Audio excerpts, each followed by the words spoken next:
Assalomu alaykum hurmatli hamkorlar, Grillif oilamiz. Ko'pchilik so'rayotgan mana imbirli shokoladga o'xshagan konfetkali Nerlich brendidagi choyimiz keldi. Mana buni mana bunaqa ochasiz, mana bunaqa konfetkaga o'xshab chiqadi. Stakanga solasiz. Bittasini ikkita stakanga damlasa bo'ladi, o'rtoqlar. Buni choynikka sololmaysiz. Mana shunaqa ajoyib mazasi, xuddiki haqiqatda shokoladni damlagandek bo'lasiz. Mana buni kovlaymiz endi.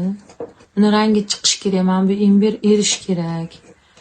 Juda ham ajoyib bo'ladi. Hozir biz bir piyola ichib oldik. Juda ham shunaqa tomoqlarni qizdirib, shamollashni oldini oladi bu. Yo'talli, tumov, gripp bo'lsa ichsa zo'r, sahr kasallariga ham juda ham ajoyib natija bo'ladi, o'rtoqlar. Kelinglar, soni kam qolgan, chegaralangan sonlari. Tez sotilib ketadi. Narxi ham hamyon bop ekan. Tez kelinglar.